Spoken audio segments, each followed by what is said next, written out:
rated A for awesome. What is up, guys? Wrestling Premiere is here. So we're gonna go back to back on another WrestleMania video. Currently busy with other things, including the SmackDown 6, Christian Cage's first title reign in TNA, and I would have made a video on those, but they would take up too much time, so I made this. With that said, personal experience, I haven't watched this one in full in 7 years. Many consider this to be the second greatest WrestleMania because of such historic, epic, impactful matches. But regarding WWE in 2003, which I need to remake a video on, it was hit and miss. Depends on who you are and depends on how you see it. I also enjoy more than dislike from that year. You know, Hollywood Rock, Y2J and Christian, a good-ass women's division, HBK was cool. And this is just from Raw alone.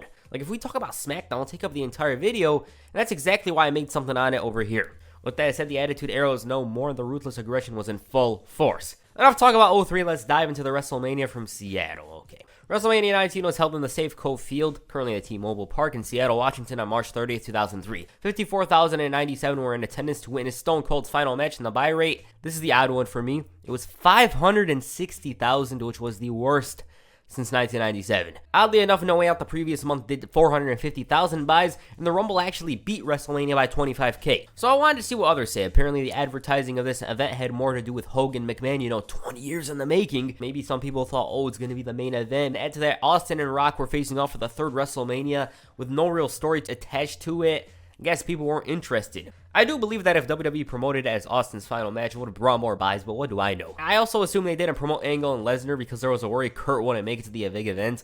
Also, Lesnar wasn't a proven draw at this point. But yeah, in general, it's just very odd how the biggest show of the year didn't draw money. Moving on, a documentary was shot during the days leading into the big show called The Mania of WrestleMania. Jesse the Body Ventura narrated it, and you can't deny it's one of the most underrated WWE documentaries. I haven't watched it in several years, but last time I watched it was very, very, very enjoyable. There was a game dedicated to the event on Nintendo GameCube, you know, WrestleMania 19, and compared to WrestleMania X8, it was much better, and I've yet to see a story mode like Revenge Mode in a WWE game. Like, during the 2000s, there was always some odd games being released, like Jackass, The Sopranos. Like, what I'm trying to say is that they always experimented with things. There's even a non-wrestling WWE game. Good game, but not on the level of Here Comes the Pain. But with that said, WrestleMania 19, Safeco Field, let's get into it. Before the official show, RVD and Kane defended the tag team titles against Lance Storm and Chief Morley. RVD and Kane lost after the Dudleys interfered. And yeah, this match, it probably belonged on the card, but hey, it happens every year. There's always a WrestleMania match that gets bumped off. The whole thing was part of the ongoing Eric Bischoff / Dudley Boys feud, and so Bubba wanted to save their jobs. Following this, John Cena performed a little WrestleMania rap. Initially, he was supposed to do something with Jay-Z or Fabulous. Jay-Z backed down. Fabulous was arrested the week before for gun charges. He denies this, however. Well, with that said, Cena insulted Jay-Z, ridiculing him for backing out. And as for Fabulous, Cena mentioned the arrest, stating it wasn't for the guns, but because his raps suck. He was calling himself a main eventer, promising to take over SmackDown, and most importantly, main eventing WrestleMania. The best part of this rap was when he kicked Jay-Z and Fabulous before stating, quote-unquote, "Yo, it's John Cena, Thuganomics hot as hell, he's just a bad idea like the XFL."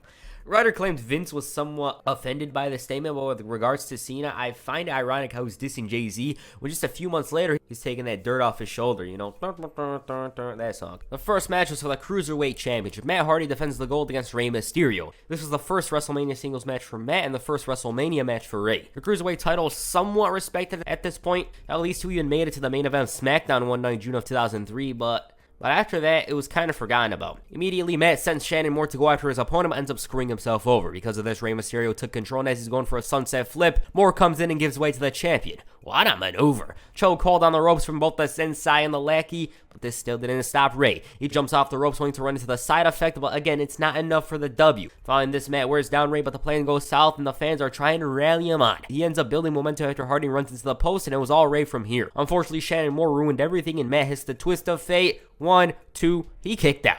Because of this, Matt tries going for a Razor's Edge, but since this was Super Rey, he counters into a Hurricanrana, and it would have given him the victory, but Shannon put Matt's foot on the rope. He gets involved but bumps into the wrong guy, and boom, 619. West Coast Pop wasn't to be, and Matt catches Rey with a sudden pinfall attempt, and by using the ropes, he retains. That was a very quick match. It was pretty good for the time given. It was a cool match to open up the show, and they of course had a much better, much dramatic match on SmackDown a few months later, which I suggest you watch. But yeah, this one, it was a cool opener. It was good for what it was. Miller Lite girls arrived to the arena. They mentioned a bunch of matches going down, you know, Austin, Rock, Hogan, McMahon, and that's all. Next up, The Undertaker faced A-Train and the Big Show in a handicap match. Now, you guys all know that Nathan Jones was initially going to compete in this match, but since he was greener than Tajiri's mist, they were worried he was going to suck out there, I guess. Before the match went down, WWE's favorite band, Limp Bizkit, performed Rollin'. And I just want to mention, do you guys think it's a coincidence that Limp Bizkit, one way or another, was involved in 2 WrestleManias that happened to be called the greatest ever?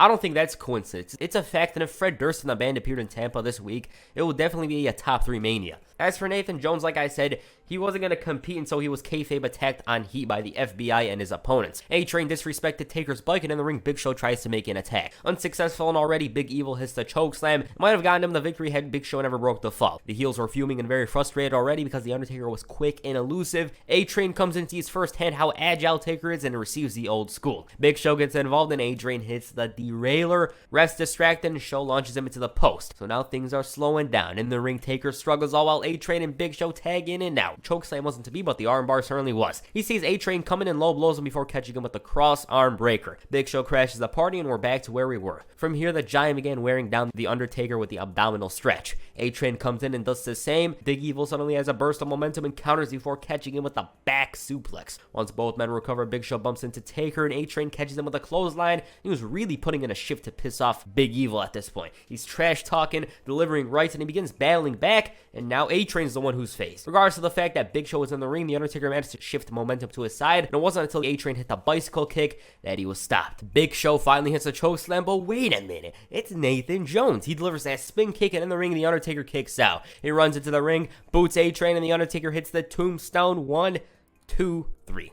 I honestly expected worse. And while it wasn't bad, it was boring. Like, it really should have been a bit shorter in my eyes. I always find it odd that The Undertaker faced A-Train and the Big Show at WrestleMania. Like, they should have just had one singles match in my eyes, but whatever, right? It's the fact that it's forgettable, you know?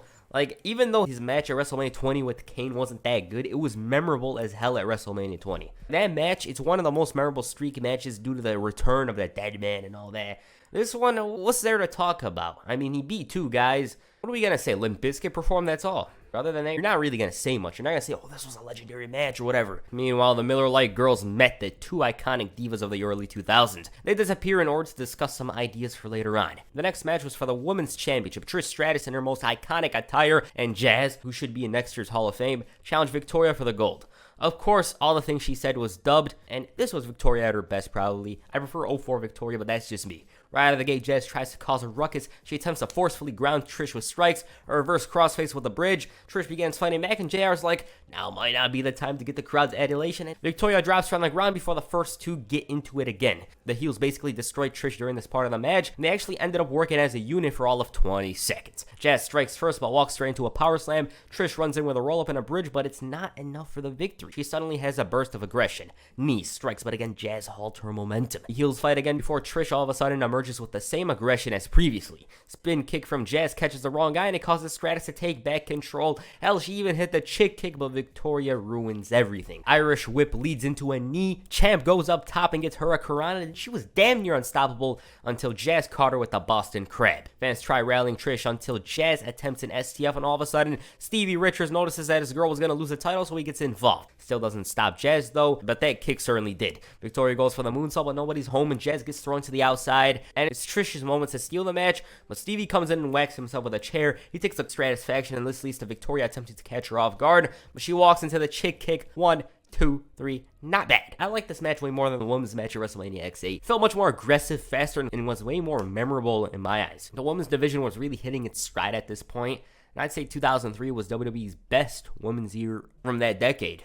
Bunch of talented women coming into their own like Trish, Molly, Victoria, and this match in itself is one of Trish's most important. It's probably the most memorable moment from her career, you know, that moment when she hoisted the title on this night. Depends on how you see it, you know. I could see her final match being the most memorable in your eyes. This is the one for me. In the back, Jonathan Coachman interviewed the Great One. Oh yeah, this is my favorite interview of The Rock's. Probably ever. Coach is like, there's 54,000 people out there, and Rocky cut him off. He said that he didn't give a damn about the people because those are the same people that booed him. Those are the same people that called him a sellout, and he does agree. He's a sellout. He sold out every arena, including this one. And in essence, Rock could care less about the fans. The reason why he was here was because he wanted to fulfill his destiny, and that is to beat Stone Cold Steve Austin. He admitted that it's eaten and consumed him. You know, the last 2 occasions he lost, he took the elbow regardless. The thing that Hollywood taught him is that Act 1 and Act 2 don't matter. Act 3 does. He's like, when Stone Cold Steve Austin goes one-on-one with a jabroni beating, pie eating, not afraid to sweat, not afraid to bleed, gonna beat that bald-headed bastard, guaranteed. I love that quote. And then, Coach, The Rock would have done it all.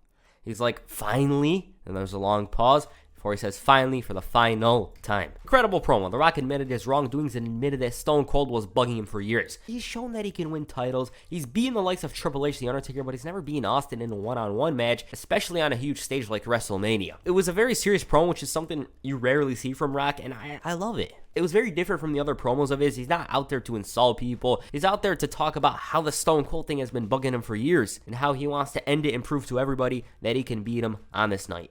I suggest you watch it if you haven't. You might like it as much as I do. Definitely my favorite Rock interview. The next match was a triple threat tag team match for the WWE Tag Team Championships. Los Guerreros, Chavo and Eddie, and Chris Benoit and Rhyno challenged the world's greatest tag team, Shelton Benjamin and Charlie Haas. None of these guys were at WrestleMania 18. All of them were solid, great in-ring performance, so this one's going to be good. Right out of the gate, all 6 men brawl with one another, and once Jimmy Corderos gets control of the situation, Chavo and Charlie start things off. Guerrero managed to hit a backdrop, a drop kick, and Benoit's in. He quickly runs in with an arm drag before his good buddy Eddie's in, and they go at it in the corner. Benoit with vicious chops, a very rough bump from both men, and Rhyno's in.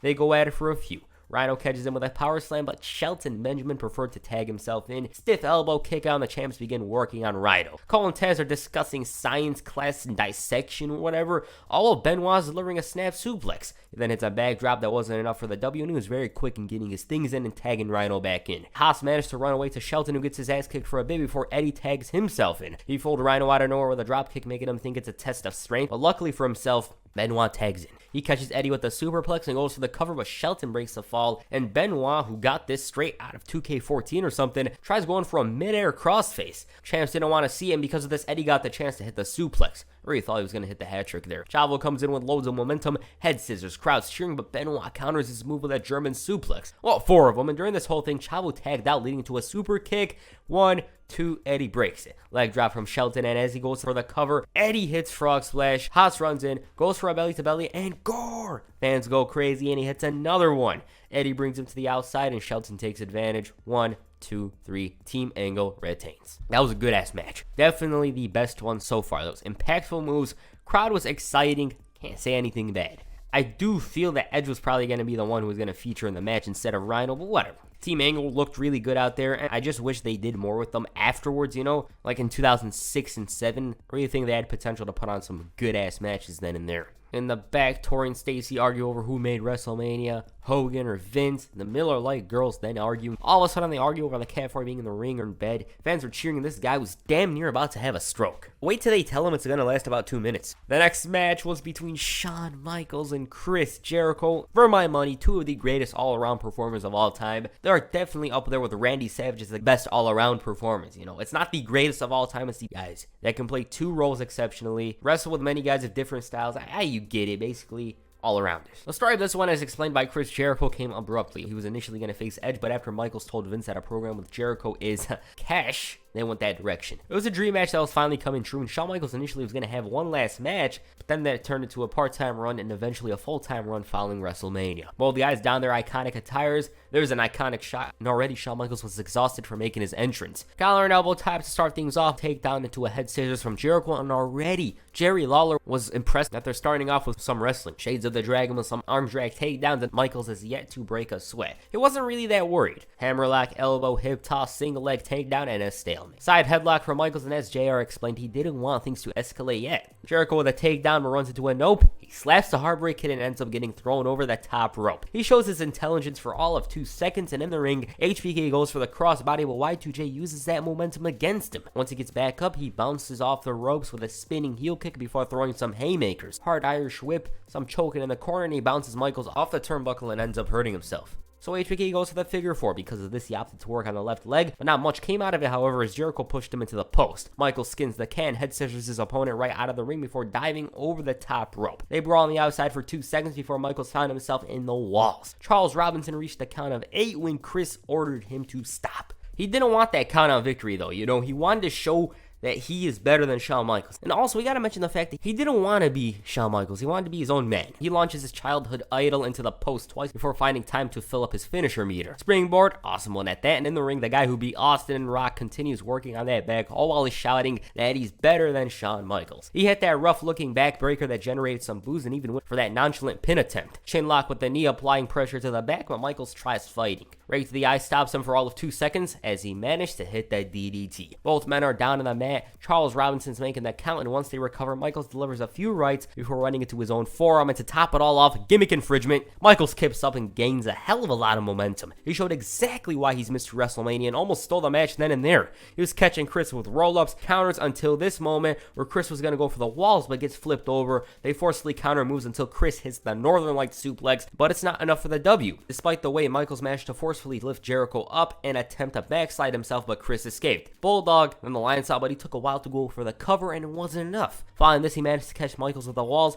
Fans get up from their seats, but despite the pain he was in, HBK reaches the ropes and almost steals it with the inside cradle. Underhook into a backbreaker from Jericho, and he goes up top, reverse elbow, and nice camera flashes. Like, I just love those camera flashes. I could go on and on all day about why they're awesome. All of a sudden, Y2J imitates Michaels with the sweet chin music. JR loses hope, but he kicked out. The man was still in the match. Once HBK recovers, he quickly bounces back with numerous strikes. The obstacle for the walls? No, it was actually the catapult, and he capitalized with the roll-up, but again, Chris kicks out. He was struggling in the match to right the ship with a strike to the back. He goes for a backdrop, but Michaels countered in midair. 1, 2, no. As Michaels goes up top, Jericho intelligently shoves the ref into the ropes, and this gives way to nothing as Chris screwed up. Michaels then hits the top rope elbow, flashing lights.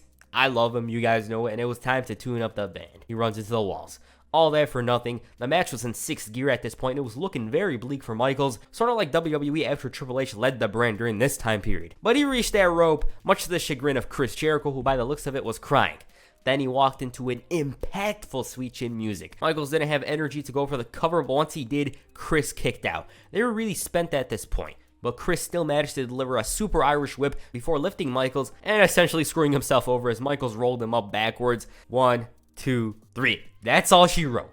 Tremendous stuff. Michaels and WrestleMania is the best kind of duo you can ask for. Delivered as expected, and I knew for a fact that I was going to enjoy it again. You know, it's one of those essential WrestleMania matches you watched years ago. It's just one of those matches you just got to visit every once in a while because of how awesome, how amazing the action, the storytelling, the feud itself was. Yeah, Chris Jericho was so obsessed with beating Shawn Michaels, and Shawn Michaels, on the other hand, wanted to prove why he's Mr. WrestleMania. Even if there wasn't a story here, the match was still going to be good, but the story itself added. Incredible display from both men. You were enthralled in the story. Chris Jericho just wanted to prove he's better than Shawn Michaels, but he failed. After the match, in tears, Y2J hugged his hero before Nakamura-ing him. Well, we could call it the Chris Jericho because this happened beforehand. Well, you get it. He kicked them in the groin. It was all a ruse, and this is the most Chris Jericho thing I've seen this entire week. But yes, a technical, textbook match performed to its full potential. These are the type of matches I thoroughly enjoy. Many are under the belief that they stole the show, but for me, I'll wait 2 hours to make up my mind. To you, they probably did, and by the time this video is up, maybe it was the match of the night for me. In the back, Sylvan visits Mr. McMahon, and meanwhile in the arena, Tony Chimel announced that WrestleMania 19 set the attendance record in Safeco Field, and then the greatest band from the early 2000s, Limp Bizkit, who I should know is WWE's favorite band, performed Crack Addict, and here we go again. They went all crazy, and I honestly have zero recollection of this. Coach, on the other hand, was focused on the cat fight, and then he introduced the Miller Lite girls when Stacy Kiebler interrupted, opted to have a 3-way. Torrie crashes the party, wanting it to be a fatal 4-way, all while JR and Jerry Lawler are discussing Torrie's Playboy issue. She thought that a Playboy cover girl herself was missing, and so this should be a fatal 4-way. Shirts off, they're spanking each other, whatever. The other girls try taking each other's tops off, pillars are thrown, Coach falls over and gets pants, and it was almost everything Jerry Lawler could dream of. But now it was time for some serious business. The next match was for the World Heavyweight Championship. Triple H defends the gold against Booker T. Okay, this is the controversial one. Why? Well, Booker won the right to challenge for the title in a battle royal. After this, Triple H is like, people like you don't deserve to be champion. Some say people like Booker are WCW, but there was zero mention of that in the promo. Add to that, there was zero mention of that in the Scott Steiner thing, or even the Kevin Nash thing. He made a comment about how Booker T's hair is nappy, told him to dance, and even asked for him to get a towel. And not only that, but even told him to be his chauffeur. Triple H clearly isn't a racist in this story, right? But the build-up made it seem like Booker was going to win the big one. He looked so good in the ring that Triple H and storyline doubted himself in the weeks leading up to WrestleMania. He didn't know whether or not he was going to win this one. I'll talk about the result afterwards, but with that said, Booker straight up told Hunter that his punk ass is in trouble. Bell rings, purple trunks give me, here comes the well, the whole event reminds you of that game. Collar and elbow into the corner. The challenger showed much more aggression compared to the champion in the early going. Several strikes and chops. Hell, even had a top rope arm drag. Bumped to the post, takedown, a little clothesline gives Booker T a near fall. He was pretty relentless, and Triple H had to catch him with a shove to the post. JR Lawler on commentary was sucking on the game's water bottle non-stop to the point where JR had to ask, how much did he pay you? He made a reference to Lawler in a courtroom, and in the ring, the game hits a neck breaker. He begins fighting back, but walks into the double-A spine buster. Once he gets up, Hunter shoves him into the corner and delivers this rough-ass clothesline. Near fall again, and the game was in control. At the same time, Booker had these moments where he showed that there was still some fight in him, and there's the DDT. Slugfest leads to a slew of chops from Booker. He was building momentum, but a sleeper by the game slows things down for all of 2 seconds. The high knee certainly calmed things down. Face breaker from the game accomplishes nothing, and Booker bounces back with a spine buster. Every time Triple H tries fighting back, the 5-time WCW champion gets back up or counters a move. Scissors kick wasn't to be. Add to that, the thrust kick was unsuccessful, and on the outside, Flair targeted that left knee by dropping it right onto the steps. Immediately, the game goes for the Indian Deathlock. Booker's leg was in critical condition at this point. If I remember correctly, Hunter used to execute this move a lot during this time period. Correct me if I'm wrong, though. The hold was locked in for about 2 minutes, but Booker managed to reach the ropes. The legwork still continued despite this, but again, he almost found a way to score the W. Pedigree attempt wasn't to be, and the ref almost passes out. But for the 100th time in the match, Booker's almost got it. He delivers a little forearm and then the scissors kick. Fans go crazy, but his knee's hurting. By the time he reached Triple H, it wasn't enough for the victory. Because of this, he went up top. Flair gets struck. This causes the game to run up there in an attempt to knock down the champion. But he fails, and Booker hits the Harlem Hangover. The fans mark out. I love that moment, especially JR's commentary, but again, Flair puts Triple H's foot on the rope. Refs counting them down, and once Booker gets up, the leg gives way, and this causes Triple H to hit a devastating pedigree. 21 seconds later, he goes for the cover. 1, 2, 3. Fans go silent.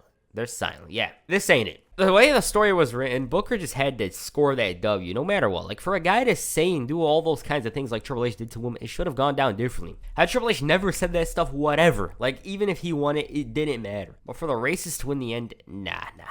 It just shouldn't have happened. JR should have been screaming, Booker T at the end. And it's very unfortunate how the story was written. They just could have tweaked it like this. People like you from WCW think you'd come in, screw you guys or whatever. You just mentioned WCW during that promo. Don't say that. Other things, yeah. And then there's people that say, oh, Goldberg was going to face Triple H in the summer. Well, don't have the story be about race. Just make it a basic story and have him retain. But if they're going to book it this way, Booker T just had to win. In an interview last year, Booker T spoke about the match. I tell people all the time, man, I don't lose sleep over it or anything like that. It's not something that I go to be wishing, man, WrestleMania 19, that night, I wish I had it back or anything like that. But it was a night that literally could have changed my life in so many different ways, admits Booker. It could have shut up all of the critics. It was a built-in story there as well as, so many people, even Office guys, said, man, Book, you should have won that night, man. You should have won, man. And I just say, man, I've always been a team player. I've always been one of those guys to just go out and do my job and be a part of the team. And I never thought about it being about the title or anything like that, says Booker. I just wanted to perform and make you guys happy at the end of the day. And at the end of the day, you guys were not happy when I didn't win at WrestleMania 19. So I felt like I let you guys down in so many different ways, So many people like you come to me and say, man, Book, you should have won that night. He isn't all that angry about it, but to this day, many others are. I do believe that if they had Triple H lose it here and eventually to Goldberg in the summer before taking a 3-month break, everybody might have looked at him differently. Like, this whole Reign of Terror thing. Match itself, it wasn't bad. It was actually decent, and as time went on, it was starting to be good. But like I said, that result was very unfortunate, and it just should have gone the other way. Otherwise, people would actually talk about the match quality and the match itself for positive reasons. The next match was 20 years in the making. Mr. McMahon meets Hulk Hogan street fight. If he loses Hulk, his career's over. So the story of this one is simple. Mr. McMahon wants credit for making WrestleMania and Hulkamania. Vince was angry over Hogan walking out on him despite the fact that Vince, created him.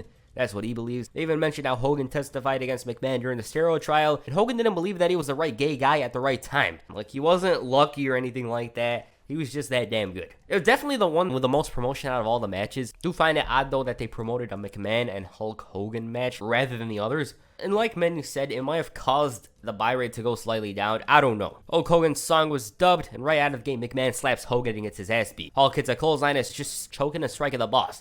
McMahon bounces back with an elbow and a clothesline of his own, several shoulder tackles in the corner, and proceeds to target the left arm of Hollywood's and was just methodical. McMahon got a little in over his head and tested his strength. It took a bit for the Hulkster to finally break it, but McMahon opted to low blow him. He was really putting in work to damage that arm, but a steel chair attempt went awry, and Hogan takes hold of the chair, whacking the boss. The blood being drawn took so much out of the boss, yeah, he was doing bad. But then he ducked and Hugo Savinovich took a chair shot to the head.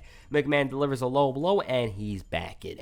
Another rough chair shot incoming and Hogan's the one who's busted open now. McMahon then used the monitor to blast Hogan, chokes him out before climbing up. He even mocked him before hitting a super leg drop. Taz was confused over the doctor checking on the announcer rather than the competitor, and in the ring McMahon goes for the cover, but Hogan kicks out. He does it again, but is unsuccessful. So he decides to bring in a weapon, and what followed was the $1 million shot.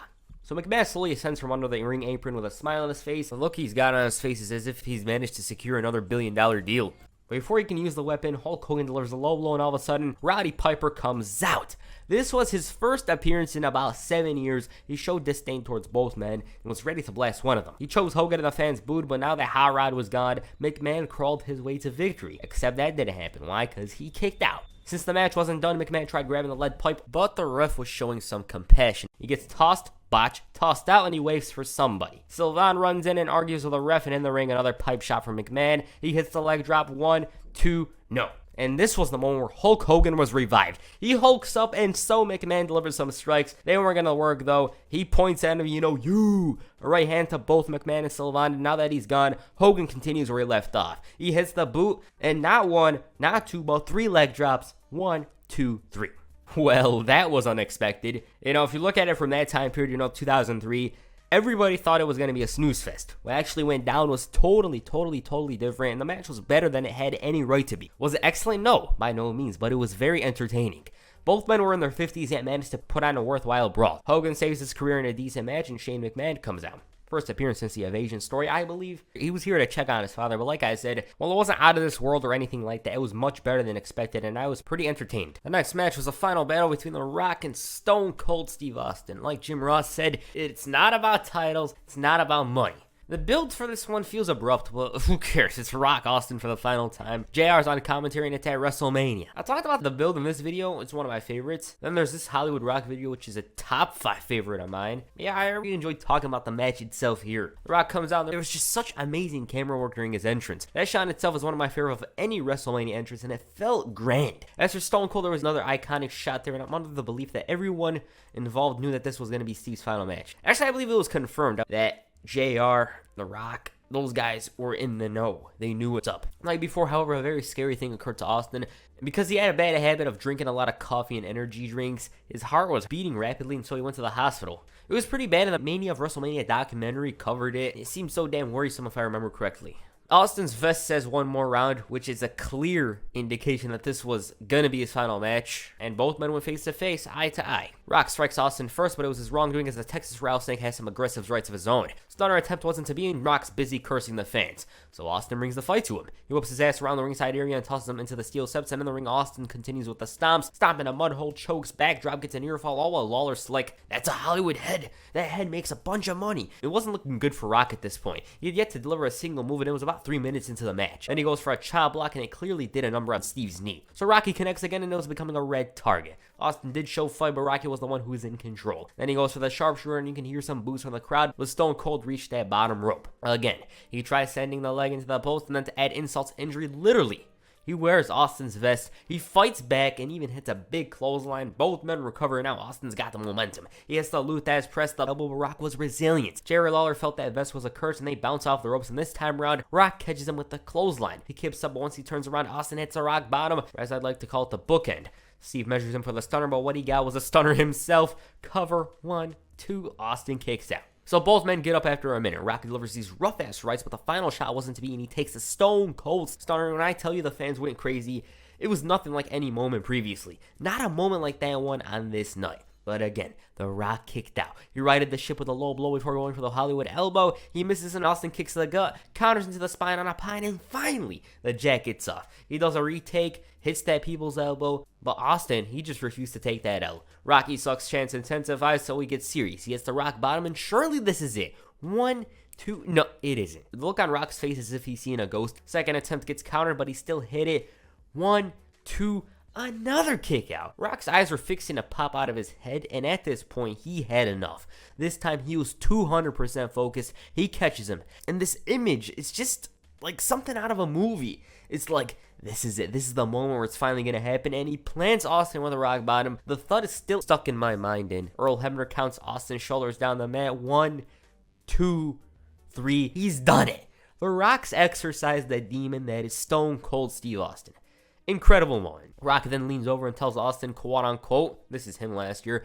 I whisper to him, I thank you so much for everything that you've done for me. And I said, I love you. He said, I love you too. I hit him on the chest and I left him in the ring. Watching it again, it affirmed why this is my favorite of the trilogy. It clearly wasn't the best. That goes to 17 because of the pure insanity. And I even watched it about a week ago again. It really is the best one. This is my favorite. This is the one that I like. This is my favorite one. The Rock showed respect to Austin afterwards, and like I said earlier, the guys in the back, well, a few of them, including JR and Rock himself, knew that this was Austin's last match. It was such an incredible way for him to go out, and I just shudder to think, like, what if Steve Austin remained? We all know he's going to feud with Eric Bischoff. What about afterwards? Like, was he going to face Evolution? I just think it would have been a pretty good program to see Triple H and Austin go at it again. This time, Triple H has Evolution by his side. He faces Randy Orton, Batista, Ric Flair before facing Triple H at some big event. I think it would have been cool. That's Austin's career, and that's this match. My favorite one of the night. And the main event. Kurt Angle defends the WWE Championship against Brock Lesnar. The rightful main event. This one, despite the issues they had the best build out of all the major matches, I'd say. I don't know what you guys think, though.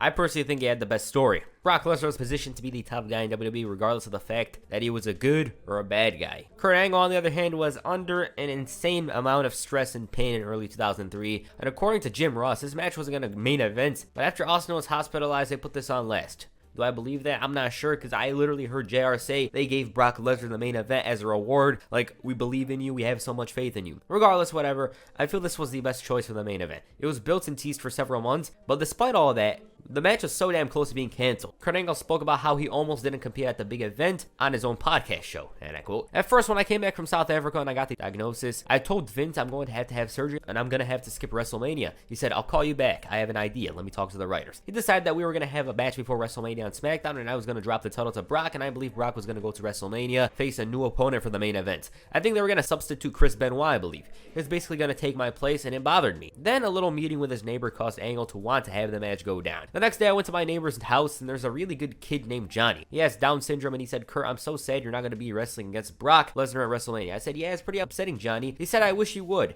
It stuck with me, so I thought I'm going to call Vince and choose to have surgery after WrestleMania. I called him and said, why don't we have the match at WrestleMania, and I will have the surgery, but I'll wait and put it off. I know my arm's atrophied, but another couple weeks isn't going to hurt. So let's have the match. Anyways, this is the first main event with two guys wrestling under their real names. Kurt Angle and Brock Lesnar. Collar and elbows, underhook, wrestling stuff in the very early going. Fireman's carry into an arm lock from Kurt. Lesnar breaks out with a takedown by Angle, catches him with a head scissors. Stalemate. Back at it, side lock takeover. Angle's applying pressure, but Brock stops him dead in his tracks with a shoulder tackle. He's like, yeah, I'm that damn good. Angle goes for another takedown, but Lesnar rolls around with a takedown of his own before catching Angle with the arm drag. But it wasn't an issue because he cornered Lesnar and took advantage of that rib cage. He does the same thing with those tackles before running into an elbow and rebounding with a power slam that almost got him the victory. Then all of a sudden, Angle bounces back with a German that did nothing to one Brock Lesnar. Commentary teams reminding us that there's no interference, and if Angle loses by DQ or is counted out, title's gone. In the ring, Lesnar shows off his brute strength. Angle catches him with a German onto the turnbuckle. He was applying a lot of damage to that ribcage area, wearing down the Royal Rumble winner. Back suplex gives him a 2 count. He goes for a vertical, which once again gives him a 2 count. Angle's plan, it was slowly coming to fruition.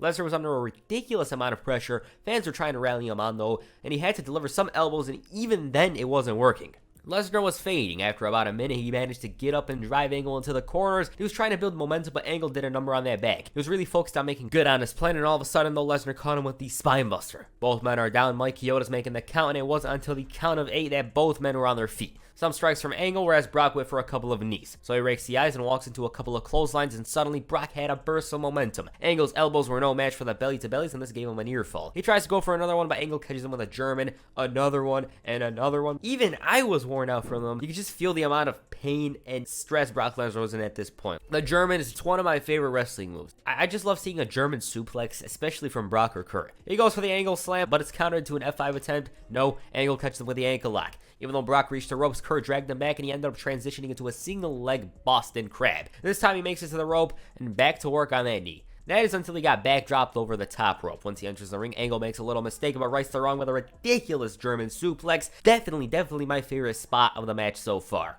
1, 2, he kicks out. And so the straps are down. Angle slam was to be, but again, Brock Lesnar kicked out. He tries to go for something, but Brock rolls him up, and before he knew it, Angle received an F5. 1, 2, he kicked out. Crowd was loving it, and following this, he plays possum and catches the challenger with the ankle lock. He was desperately crawling, but Angle caught him in grapevine position. It was bad at this point, but this is Brock Lesnar we're talking about. This guy, he's a freak of nature. He forced himself to the ropes, but despite this, the damage was done. F5 attempt was countered, so was the Angle slam, but Brock hits the F5 in the end, but he didn't go for the cover, which Michael Cole found odd. So he goes up to the top rope and hits a shooting star press, but lands on his neck. Like, had that spot went down, it was perfect. It would be one of the greatest WrestleMania spots of all time. But hey, you already know that. Brock Lesnar, I don't know what the hell he was thinking, trying to go for a shooting star when Angle was a bit too far away. It was an odd decision, and I'll get into that very soon. But anyways, Angle goes for the cover, but Brock kicks out luckily. Like, Angle was very worried that Brock was going to kick out, but he managed to do it. Both men get up, and Angle takes a kick to the gut, and Brock hits the F5. 1, 2, 3. Wow. Yeah, this is my favorite match of the night.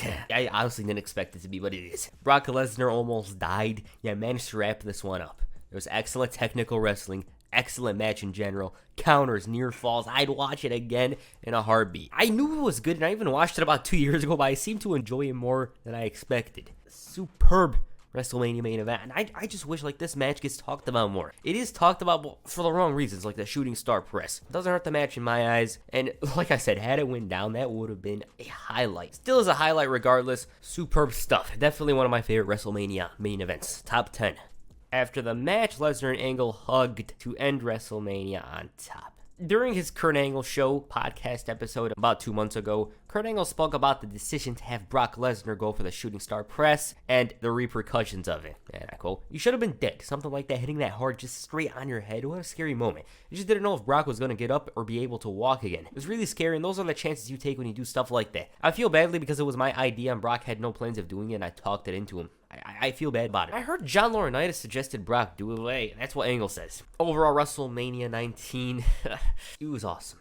Not even awesome, it was legendary. It's up there with WrestleMania 17. I think this WrestleMania had a better collection of matches. That's what I think. The reason why I feel WrestleMania 17 is better is not just because of the matches, because of the feeling that it's the end of an era. It just had that feeling to it, and as evident by the Austin heel turn and all that. And it was, the end of the Monday Night Wars and the end of the Attitude Era. With that said, I'd say 19 had the better amount of quality matches, but 17 had a different feeling to it, and it was the end of the Attitude Era. My least favorite match was definitely the Undertaker and A-Train thing. Other than that, matches were decent to good. Booker T should have won. We all know that. He should have won it, definitely. HBK, Chris Jericho, they stole the show. It was definitely match of the night. Austin Rock was a very entertaining affair. The main event was my favorite match of the night, shockingly. Like, I actually didn't expect it to be my favorite. Heading into this one, I thought to myself, oh, it's going to be Austin and Rock. That's my favorite match. But it's actually the main event. Like I said, I wish it gets talked about more for the right reasons, not because of the botched shooting star press.